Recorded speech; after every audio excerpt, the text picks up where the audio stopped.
tentang salat jamak dan qasar. Tentang salat jamak dan qasar. Kata yang bertanya, saya tidak biasa, Pak Ustaz, buat salat jamak dan qasar. Cuma mohon pencerahan, Pak Ustaz. Bolehkah salat jamak dan qasar itu dibuat secara berjamaah? Sesama mereka, umpamanya yang musafir. Musafir umpamanya dengan satu kereta 4 orang, lalu mereka berjamaah sama mereka. Boleh tak mereka buat jamak dan qasar? Hadirin dan hadirat rahimakumullah. Hukumnya boleh. Hukumnya boleh.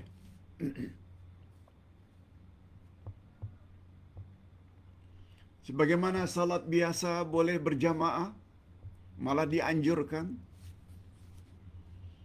Salat jamak dan qasar boleh juga dibuat secara berjamaah. Malah jangan heran kalau Ustaz katakan bahawa kita boleh berjamaah dengan imam yang membuat jamak dan qasar.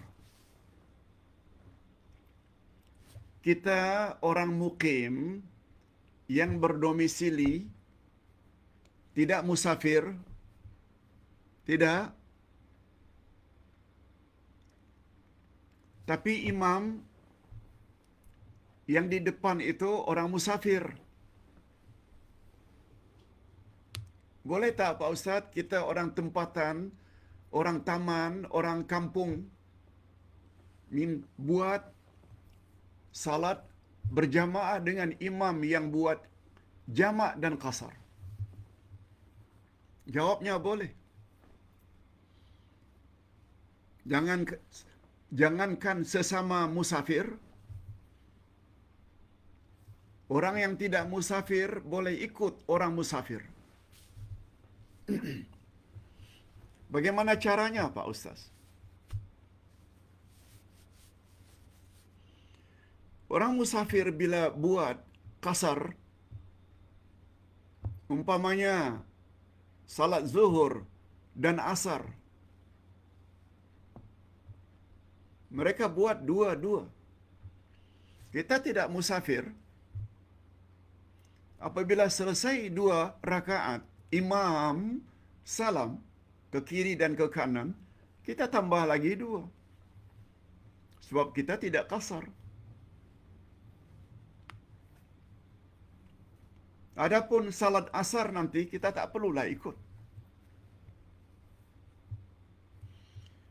Umpamanya orang musafir salat isyak atau salat maghrib. Salat maghrib tidak ada bezanya. 3 tetap 3. Tak boleh diqasarkan. Tapi isyak, kita salat isyak umpamanya sampai 2 rakaat, imam salam karena dia musafir, kita tambah lagi 2. Dan itu sebenarnya sangat digalakkan. Ustaz masih ingat dulu ketika belajar di Madinah, kita kadang-kadang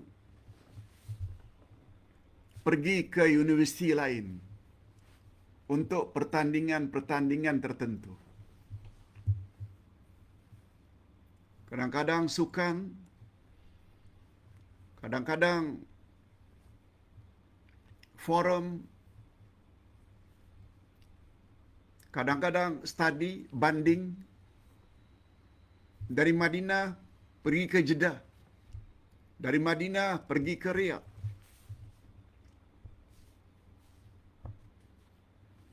Kita yang datang dari Madinah sesampainya di Jeddah atau di Riyadh sebagai musafir, biasanya orang-orang Jeddah, universiti di Jeddah atau universiti di Riyadh, minta orang Madinah jadi imam.